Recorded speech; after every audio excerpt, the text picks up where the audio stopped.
Let's get on to the race weekend then and look at the grid for the race, as Ayrton Senna took pole position from 2/10 ahead of Ferrari's Alain Prost for a race where Senna could be crowned champion for the second time, as he came into the weekend 9 points ahead of Prost with just 18 remaining. But Senna wasn't completely overjoyed to be on pole, as he'd been asking all weekend for officials to move pole position to the outside of the track so it'd be on the cleaner racing line. Senna said he had been told pole would be moved before qualifying, and then afterwards it was decided to leave it where it was. McLaren boss Ron Dennis called this a manipulation of the World Championship, and Senna said you break your balls to be on pole, and then they put you on the wrong side of the circuit to the benefit of whoever is in second place. McLaren team manager Joe Ramirez said Prost was aware of Senna's request and wasn't bothered by it, but Senna said a year later in an explosive press conference performance that we will come back to later on. Senna said that FISA president, so the FIA sporting arm back then, Jean-Marie Balestre, gave an order to leave pole position on the inside. Andy, we'll come back to this pivotal moment in the weekend as we unravel everything else that we know is about to happen. But regardless of who made the call, was Senna within his rights to be annoyed about pole being on the dirty side of the track? I think one of the brilliant thing the Senna movie does is show how highly charged the atmosphere was around this time, how the conspiracies were flowing, the paranoia was in place, how tigers were being seen in all of the trees, and I feel this fits in completely. I had a little look, but I couldn't find any complaints of him saying pole was on the wrong side when he started there in 88 or 89, but he was beaten off the line by Prost on both occasions, although one of them was a jump start. Um, so I can see why that might be playing on his mind as well. I think it just fits in with tonally and narratively everything else that was going on there at the time, and the feeling that, he wasn't just fighting Prost on track, he was fighting him in the management of the series as well. Um, so I mean, do I think he's got a fair point? Yeah, I mean, he's definitely right to be annoyed if he feels all these things are literally conspiring against him. Pole was eventually moved down the line at Suzuka. They start on that side Yes. Senna wanted now, and it wasn't that long after I think it changed. It wasn't immediate though. So, but it kind of gets woven up into a grand conspiracy, doesn't it? And I don't think I think there was just more general intransigence and not wanting to do what he wanted, because this was going on before they knew what happened in qualifying. So it wasn't specifically targeted at Senna, although clearly he felt it was absolutely targeted at him. Well, he couldn't have conceived that anybody else was going to be on pole position, could he? Well, that's very true. Yeah, if that certain worldview from Senna, I guess, would do that. Not unreasonably, in fact, given what he was doing. But yeah, I wouldn't be completely surprised if, rather than it just being part of that story, that it was just something really mundane, like they didn't want to mess about painting lines differently or changing. So it was probably some really mundane reason. They thought, well, we probably should, but actually it's just a bit awkward. So stop messing about. It could have been something so mundane that's been spun up into this thing over time. But there's no question it mattered to Senna, though. And that's kind of what's key in this story. And it has kind of been proven right by time in that we would never see the pole position be on the dirty side of the track now, unless you've got a weird track where the racing line moves across the track while they're on the grid, and it can be kind of hard to get it right. But it is something that's been standardized since, and it does kind of look weird now that you would put pole position over there. So I can see why. And obviously there were other races. I think the Senna movie has Senna, I think it's Hockenheim, asking for it to be moved. I Yeah. can't remember which year that is. It may have been 90 as well. So it was as a regular pole position sitter, I can see why this was something that bothered him, because he probably thought, as he said in the quote, you break your balls to get pole, then you're disadvantaged off the line. Some bloke that's slower than you beats you into turn one. Anyway, the tension on race day ratcheted up even further when Senna stormed out of the driver's briefing in protest against race officials closing off the escape road at the chicane after he'd been disqualified for using it in 1989 after colliding with Prost. Talking of the Senna movie, anyone who's seen that has seen this driver's briefing. But let's get to the real reason we're all here. Senna and Prost on the front row, the lights turned green, and as Senna expected, Prost took the lead from second on the grid on the clean side of the track. Prost moved across to cover any attempt from Senna to come back, but what he hadn't bargained for was what happened next. As Prost turned in, clearly ahead, Senna kept his foot down and rammed into the Ferrari's right rear corner, sending both cars into the tyre barrier on the outside of the track at high speed. Both were out of the race, meaning Senna was world champion. There are so many different quotes from different times from Senna and Prost about this accident. Before we start working through any of those, Ed, what did you think of this, just the incident itself? And were you surprised that, to borrow a phrase from Murray Walker, it happened immediately? Well, I think the very fact that he had that phrase either pop into mind, or that it was already in his mind as a pre-prepared thing He in sort case of there says was it off the line as well, doesn't he, when Prost gets the better start. So he has two nibbles at it. Yeah, exactly. So I guess nothing was a surprise when it came to this Senna Prost thing. But I think looking at it kind of with a bit of distance, and even at the time, actually, it was a surprise Senna was prepared to do it where he was. Firstly, because as people often say, there's the safety element, because it's high speed, so it's dangerous for Senna, dangerous for Prost. Could easily have sucked in a load of other cars as well.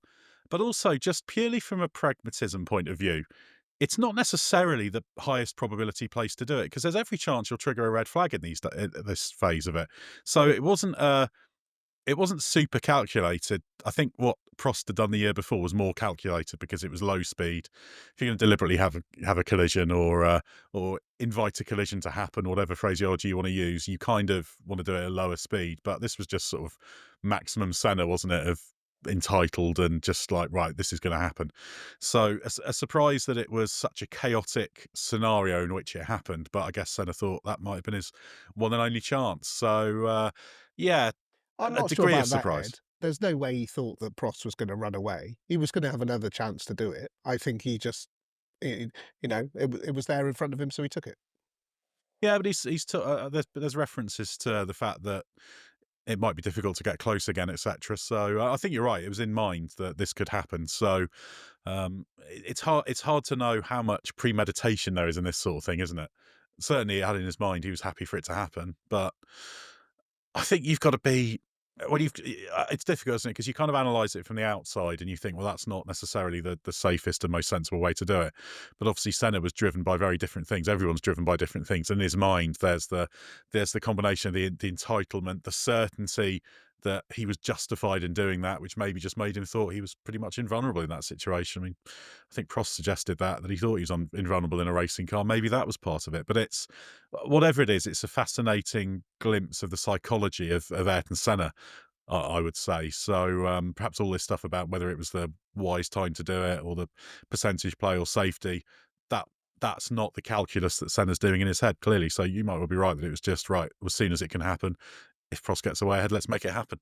Two things there. I mean, you came up with very diplomatic ways of trying to describe the Prost incident from the year before. I mean, we're going to give Senna a very hard time over the next half an hour or so, but let's call a spade a spade. Prost took Senna out in 89. Senna returned the favour in much more dramatic circumstances in 90. I'm going to share a little story here. A photographer that we have all worked with once told me that the only photographer at Turn 1 who had the right lens to get a sequence of them colliding was Senna's personal photographer.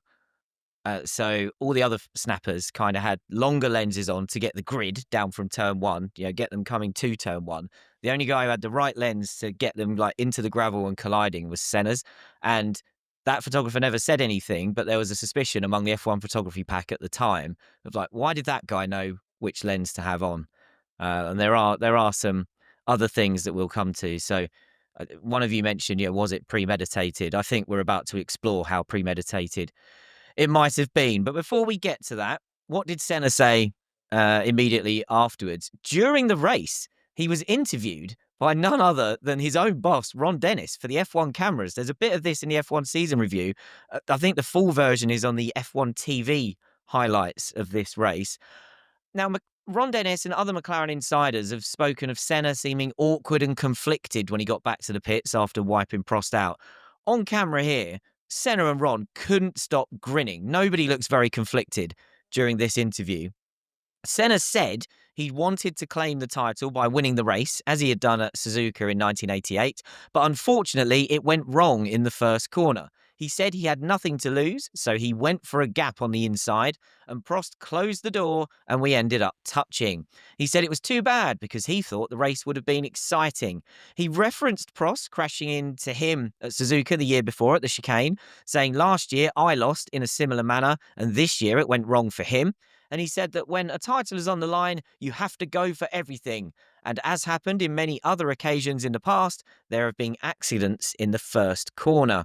He repeated again that there was a gap, that he was going faster than Prost, so he went for it, and when Prost closed the door, there was nothing I could do to avoid the contact. He added, if he had not closed the door, nothing would have happened, and we would have continued racing.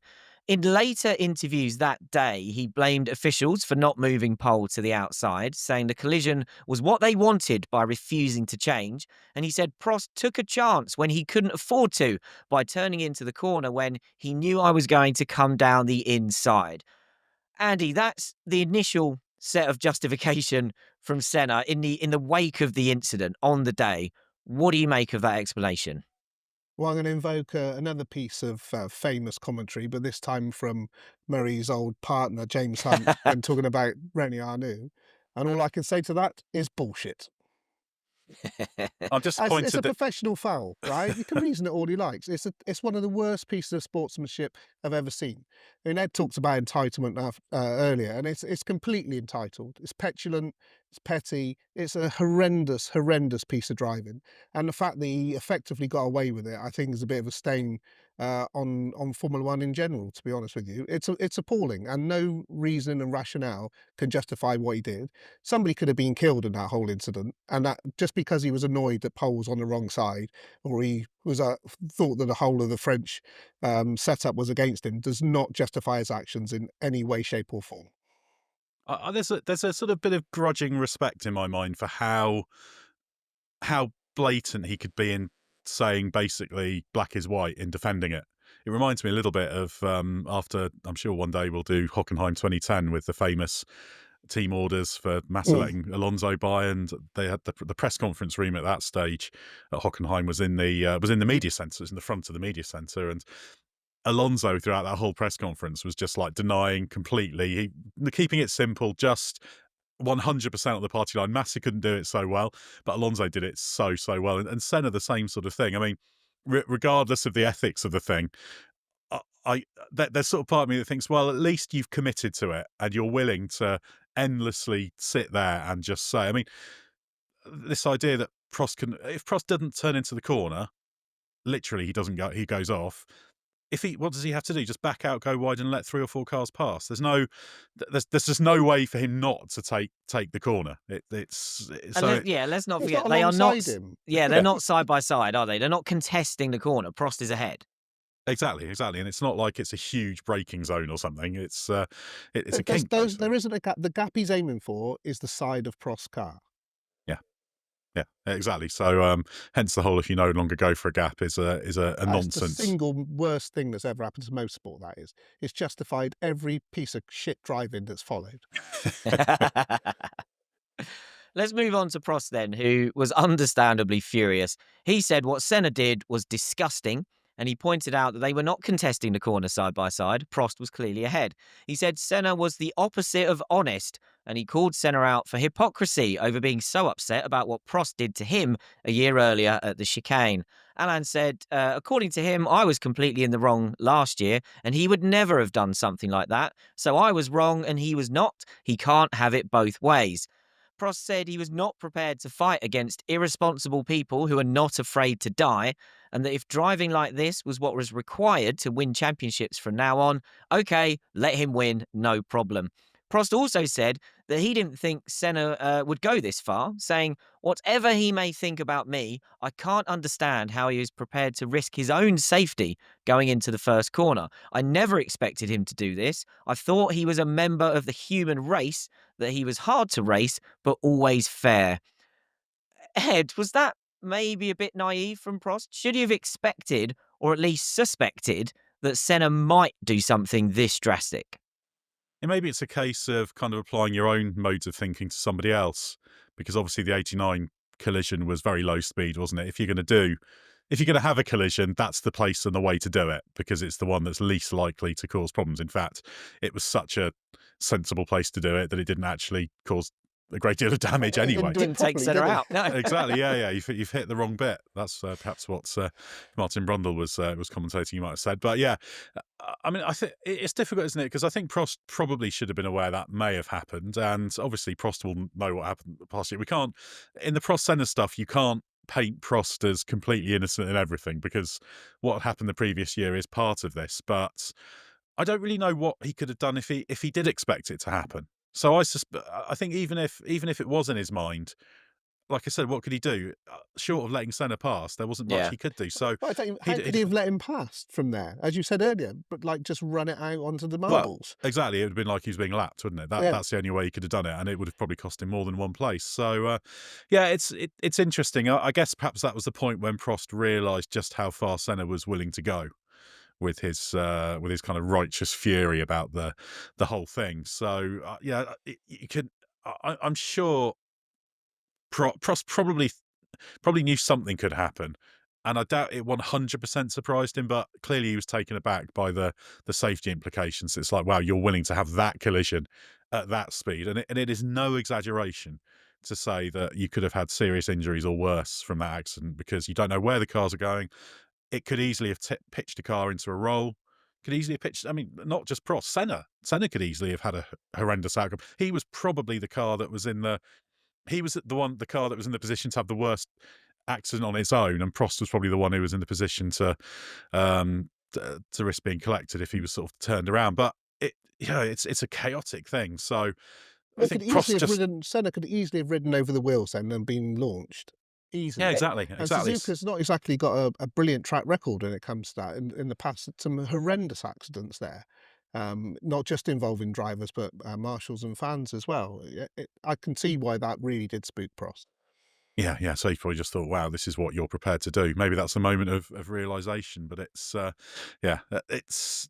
I presume it's just something Prost never kind of managed, certainly for a long time, managed to really rationalise in his head. Well, you're willing to do that? Wow. Yeah, it's a slightly unfair question from me. Unfair towards Prost, maybe, and unfair towards you, because we can look at it knowing that Senna was prepared to do that. We can go, well, of course we should have realised he was prepared to do that. But if you could put yourself to the Sunday morning or even 2 minutes before the start, I guess, would you have been thinking, you think they might collide, but would you have been thinking it would be that drastic? Easy to answer with hindsight.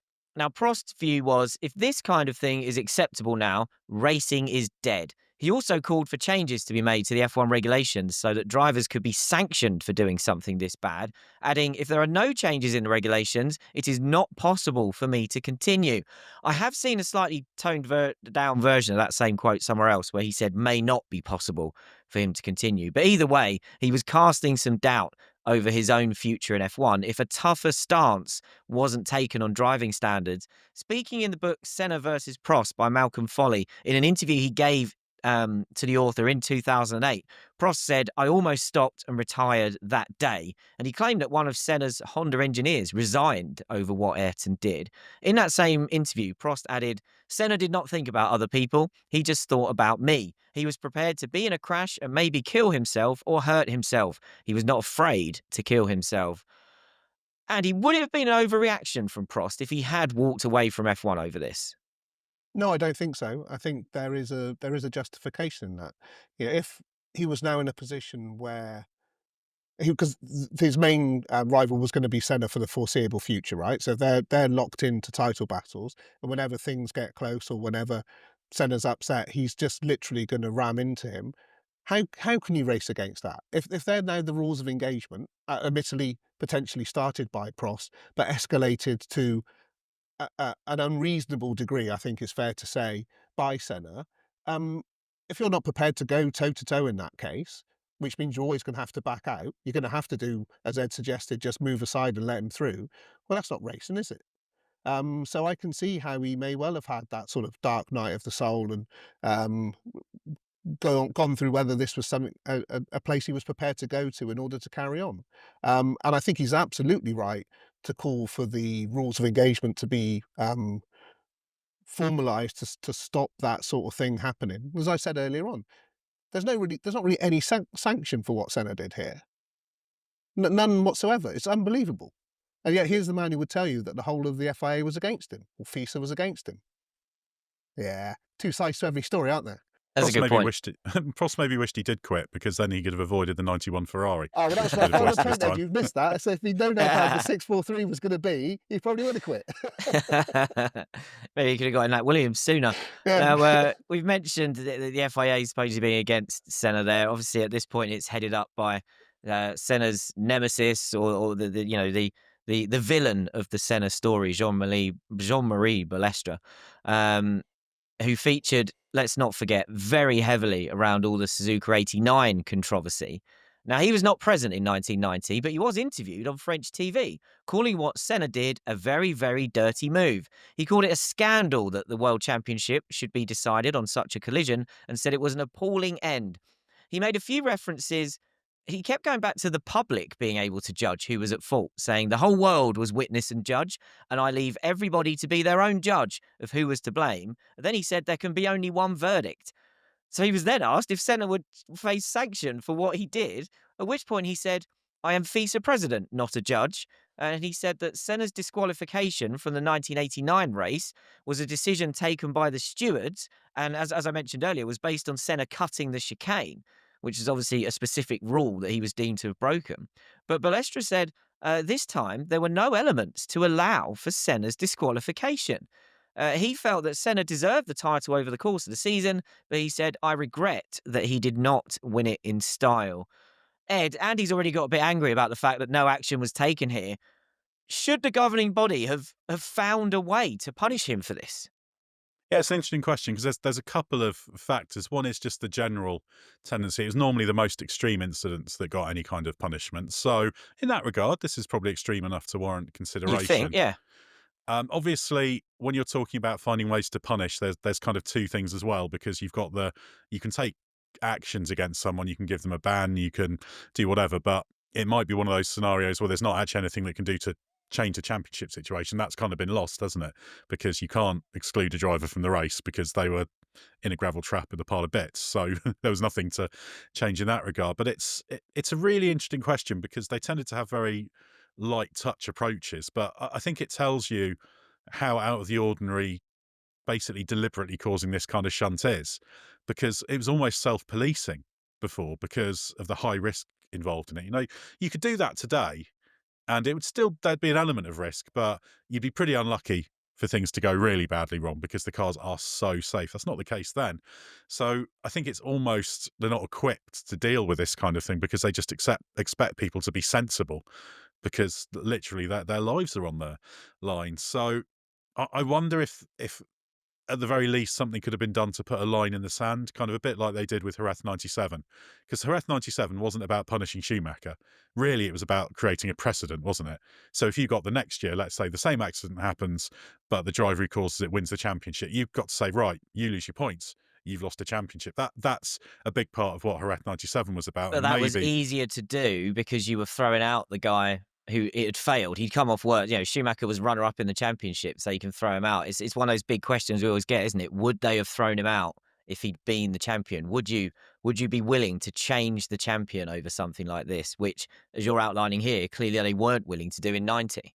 Yeah. Well, I think I don't want to talk about Jerez too much. I think the fact that they did do that penalty was kind of for future reference, and they could say, well, actually, no, this is the precedent we've established, so it's easier to do. Whereas, it's so charged though, because Senna's laid out his stall to defend it. Senna's capable of flouncing off, isn't he, and just walking away from Formula One. He's the biggest star ultimately. You know, Prost's star's waned a little bit at this point. Although he's kind of got equal top billing, Senna is kind of the main man in Formula One at this point. So Senna has shown he's willing to defy it. So it's strange. I mean, Balestre seems to be kind of saying, well, the court of public opinion knows what happened. It's like, well, that's not really of much use. Yeah, they can't do anything.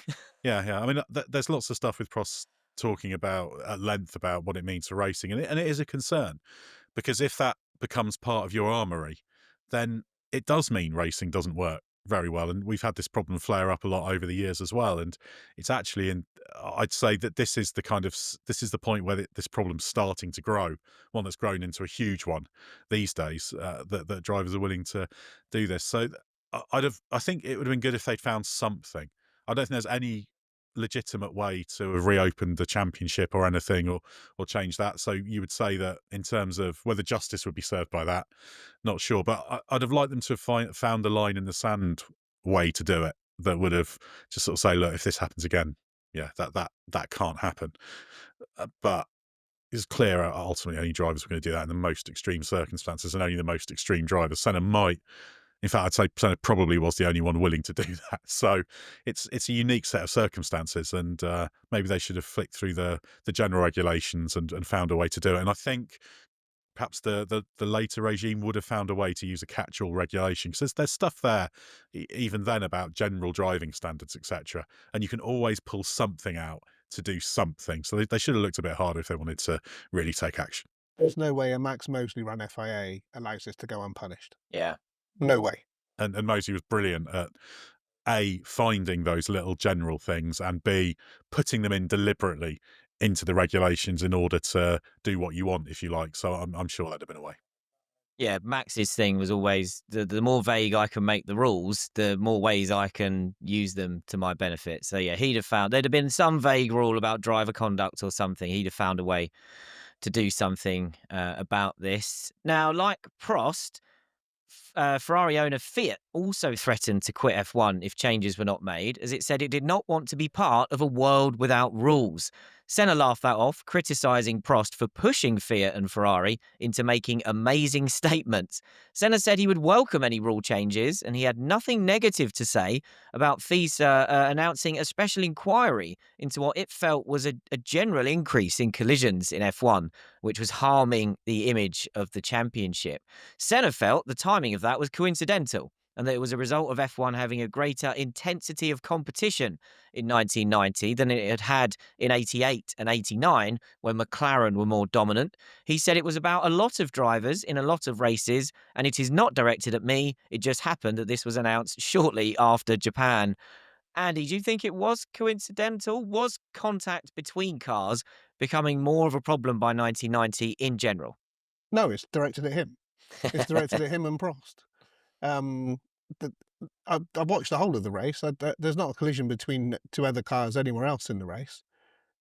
Just those two. In fact, there's not a great deal of racing, which is why we spent about 90% of this show talking about this incident. No, it's very much to do with, as you said earlier, by far and away the two biggest superstars having redefined what appeared to be the rules of racing for the worse.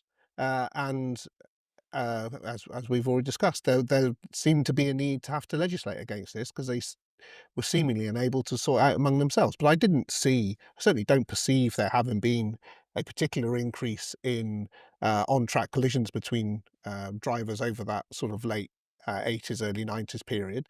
That was to follow when Schumacher came in and took what Senna did to the next level. This was the beginning of that downward slope, and as Ed mentioned earlier on, and why we need seemingly to redefine the rules of racing every 5 minutes now. Up until then, it seemed that they were implicit, they were understood. There was a code of conduct that drivers adhered to, came from all the way through their junior Formula up until into F1, and that was just the way it was. It's from here onwards that we started to have to officiate against the way they started to behave to one another. Yeah, I remember on one of the few but brilliant occasions I've had to do interviews with Jacques Villeneuve, we somehow talked about his views on racing standards and that. And he said that back in his day, and I remember getting Damon Hill to back this up as well, he said the guys who used their car as a weapon or crashed a lot never made it to F1 because they probably hurt themselves or ran out of money from all the damage and this sort of thing. So you ended up with like the sensible guys usually were the ones who made it all the way to the top. Whereas now, yeah, the rules have been redefined by several leading lights of F1 since Senna's time, but almost lost in all this was the fact that Senna had claimed that second world championship we mentioned earlier. However, Prost felt he and Ferrari were the deserving champions. At the time in 1990, he said that he felt he won the title from a technical viewpoint and that losing it in this way was disgusting. He said in 2008 that we should have been world champions, and he believed that would have changed a lot of things, which I presume he means for his position and relationship with Ferrari. Senna was dismissive of this, as you might expect. He was quoted in Autocourse at the end of the year saying, "I think Prost does a good job focusing people's attention on the things he wants them to focus on. His complaints in Japan were designed to ignore the other races in which we beat him." Ed, simple question. Who was the more deserving champion in 1990? I'm going to give a typically complex answer. Of course you are. I should have given this to Andy. I actually think. I mean, if you look at the general response at the time, like the autocourse top tens, various top tens people did, most of them put Prost number one, and part of that is what happened, I think, at Suzuka. But I tend to try and kind of take that out of that and try and look at performance. But actually, Prost Senna's quite even that year. If you look at in terms of who would be the deserving champion, I think it's almost a coin toss between the two of them, and I think that's probably why the what Senna did at Suzuka meant people leant more towards Prost, perhaps in that regard. So, yeah, it's.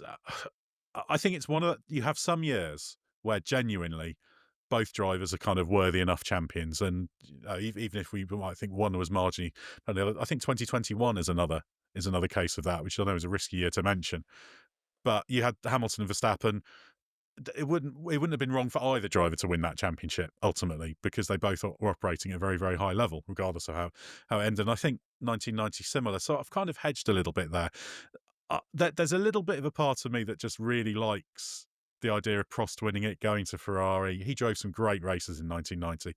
Arguably, it's his best season. So I might just slightly weight it towards Prost, but not for the reasons that many did at the time. In terms of I'm not. It's not that I'm allowing what Senna did at Suzuka, but that's just sort of one part of the whole thing. And if you look at performance, I think maybe you can. So maybe I'll go 55-45 in Prost's favour. So that's a very, very long and convoluted way for me to answer just Prost. But I just don't feel that strongly about it, if you see what I mean. In that it's so even because it's two great drivers in different teams. In a way, apart from the way it ends, it's the perfect championship battle. Although you can also say, it's so important to the storylines of F1, etc.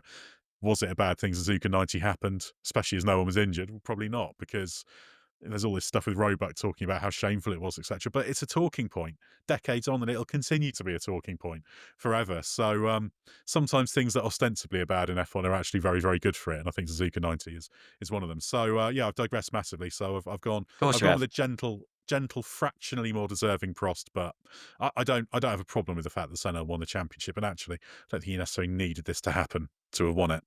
I think Suzuka 90 is a great lost race. I think had they made it round that first corner with Prost ahead, we would have had a fantastic battle. And if Senna had prevailed, I would say, yeah, he deserved the title. And if Prost had held him off, I think it's his second best championship. I think he's better in '86, but still, he's true. on top for most of '90. Yeah, he's very good.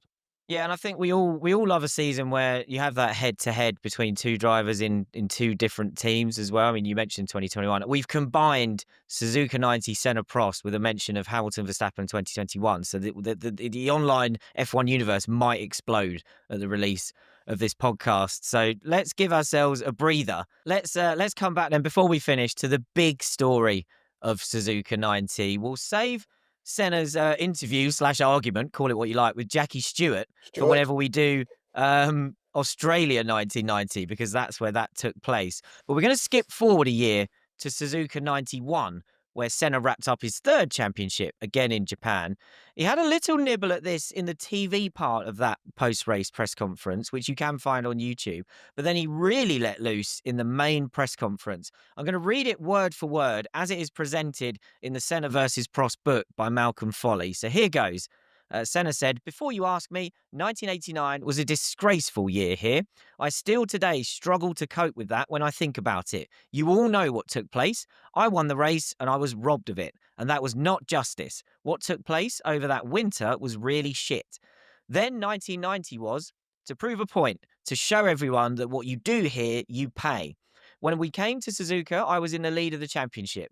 Before practice, myself and Gerhard went to the officials to change the pole position because it was in the wrong place. They said yes, no problem.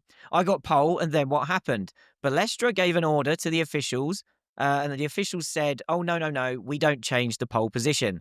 And we said, but we agreed before that it should be on the left. It was an order from Balestra, and I know that from inside the system. I said to myself, okay, you try to work clean, to do your job properly, and you get screwed by stupid people. If at the start, because I'm in the wrong place, Prost beats me off the line, at the first corner, I'm going for it, and he better not turn in ahead of me because he's not going to make it. And it just happened like this. He took a chance and it didn't work because I went for it. I didn't care if we crashed. I went for it and we crashed. That was the result of what happened in 1989. It was unavoidable. Why did I cause the accident? Because if you get fucked by the system every single time you try to do your job cleanly and properly, what should you do? It was the result of a bad decision influenced by Balestra. It was not my responsibility. I contributed to it, yes, but it was not my responsibility. Andy, this is absolutely explosive. It's the confession we didn't get in 1990. What did you think when you saw all of this coming back from the reports in Japan? I mean, to me, it tarnishes his legend. I think it's, as I think Ed said it way back, the entitlement here is off the charts. I think it shows a complete lack of accountability, and it's the fundamental flaw in his psyche. The man was absolutely a genius, quite possibly the best or fastest Formula One driver there's ever been. Um, but this inability to disassociate himself from the situation in a dispassionate way and look at the situation for what it is, and his role in it, um, means I can never fully get on board with being behind it. Right? It's there's no contrition here, right? All there is a series of, I would say, half-assed justifications for doing something that was completely irresponsible. And uh, I think it absolutely diminishes his overall standing in the pantheon of Formula One greats. It's very interesting, isn't it, when you talk about the legend of Senna? 'Cause you said it tarnished his legend, but and while I see what you mean there, also from another perspective, it's absolutely integral to the legend, isn't it? Because Yes, it tells you what Senna is, and to be a top Formula One driver, you've not only got to be extraordinarily good in terms of your skill sets, but you've got to be quite an extreme character.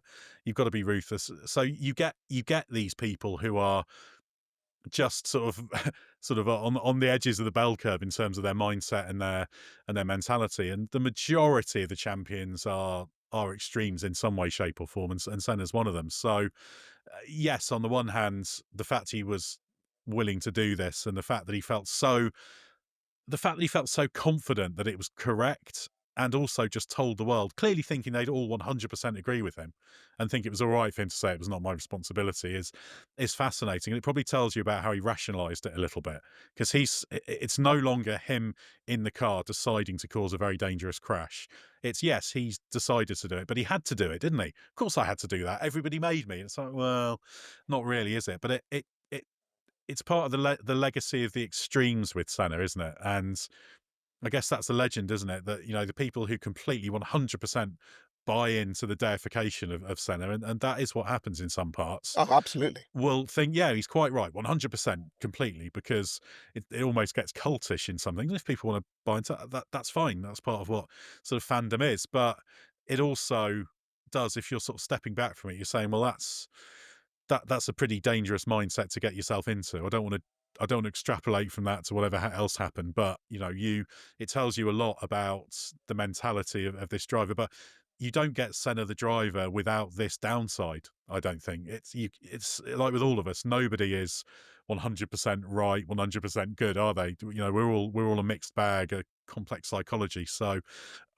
I think we're actually quite fortunate that he was willing to say this so soon, because obviously, tragically, with Senna, we don't have the luxury of him 20 years later looking back on it and telling the whole indeed. story.